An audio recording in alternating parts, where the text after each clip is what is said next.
What they do, what it is, this is Orion aka Brass Balls bringing you another installment of Deep Dive Tape Stash. Before we get into this plunge, please make sure that you subscribe to the YouTube channel Orion Hip Hop, where you can peep previous episodes of Deep Dive Tape Stash, as well as dope ass cuts from yours truly, Orion. I would appreciate a like, share, repost, all of that, but if you can at least subscribe, that would be dope. Now the year is 1996, and the South got something to say, as Andre 3000 proudly proclaimed at the Source Awards. ATLiens would go on to be one of Outkast's best albums. In my opinion, it's my favorite one. Every track on this is dope. The album is very cohesive. It was completely produced by Organized Noise, as well as the Outkast brothers had a lot to do with the production of this album. Outkast had an amazing run, bro. I mean, from the Southern Playalistic Cadillac Music to ATLiens to Aquemini, you know what I mean, Stankonia, even Speaker Box and The Love Below. Incredible run from the duo. But this second album for me is where it's really at. This is what really made me an Outkast fan through and through. And Jazzy Belle, this single, was the third single to be released from the sophomore effort from the duo. And Jazzy Belle had a video and everything that was dope and raw. The video and song reeks of Egyptian musk, I will say. Perhaps it's because Andre 3000 opens up his verse with, "Oh yes, I love her like Egyptian, want the description, my royal highness." And you know, if you're going to open mics, poetry readings, that sort of thing, there's a lot of queen talk, there's a lot of pyramid Egyptian talks, and there's a lot of Egyptian musk in the air. I just will say that. As somebody who was an MC hungry to get on any stage that he could grab a mic on, I went to a lot of open mics, a lot of poetry slams, and the DJs always played Jazzy Belle at some point in the night. There are some questionable lines on this that wouldn't fly in today's environment. For instance, Big Boy when he says, you cracking them up and fucking a nigga like Tupac up? I don't know if it'll go today, if that will fly too high in today's world of Me Too judgments and you must believe everything a woman says. One of the things I noticed about this is the artwork, of course. The artwork is very close to what the album artwork was, and that's another thing I loved about the ATLiens album. I like albums that have a lot of great artwork, and it was even a dope comic book that went with it. The art was drawn and illustrated by Frank Gomez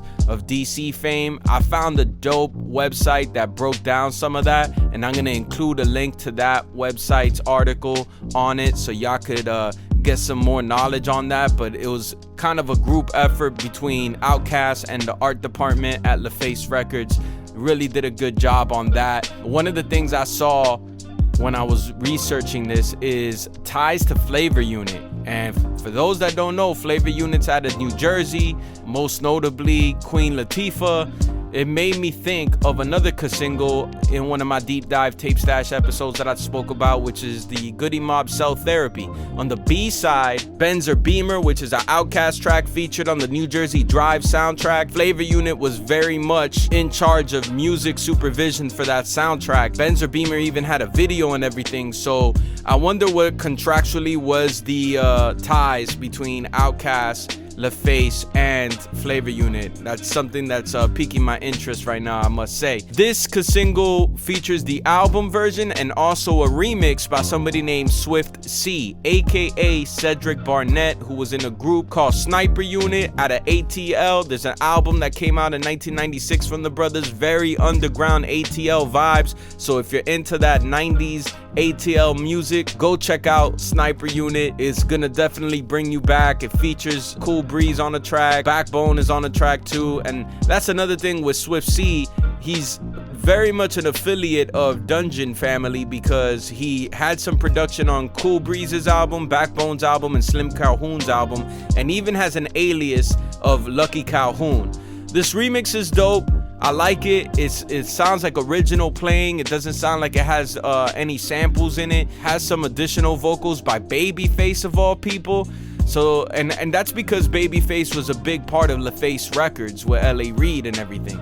So that was dope to read in this, and that's something I never noticed. I had this tape for a long time, to be honest with you, and I also had the Elevators tape, but unfortunately I lost the cover for the Elevators tape. So I gotta I gotta do my dizzle, and you know how I do, print it out and get it working again. You know what I mean? Refurbish my old things.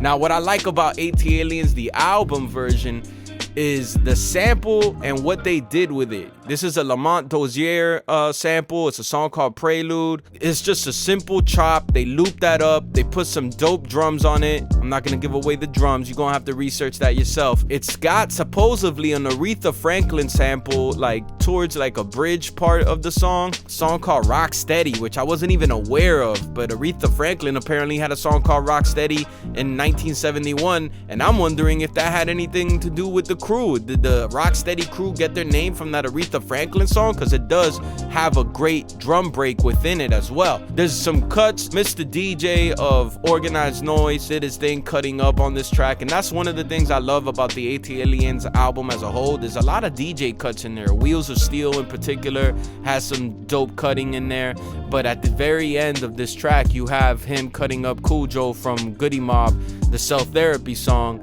Tricks hollering they got rent, and the way he cuts it up I think is special. It's really dope. Now, another reason I wanted to bring up this single specifically is cause my homies, my woes, Money Mowgli and Shotty got a collaborative album that they are releasing together. It's called Am I Aliens? They gonna have a listening party November 2nd at Good Tone Studios. Y'all need to come out, show some love. The whole album is produced by Marlon of Shadow League Records.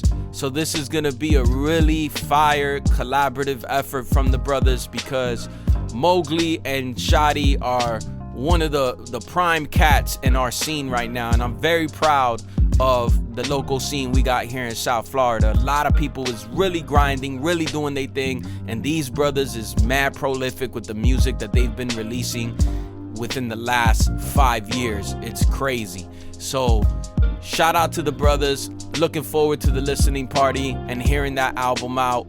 You know, I know my dog Mowgli is just as much as a Outkast ATLiens fans as I am, so I'm looking forward to their version. Know they're gonna put their own sauce on it. That concludes this episode of Deep Dive Tape Stash. I actually went about recording this episode different than what I did my previous episodes, and I'm hoping it shines through with the audio, because I usually record these straight on the iPhone. Today I decided to grab my mic, do it on my DAW, and really put in that work to give you guys something extra special with this one. And who knows, maybe I'll start recording more of my episodes this way and giving y'all some better audio quality.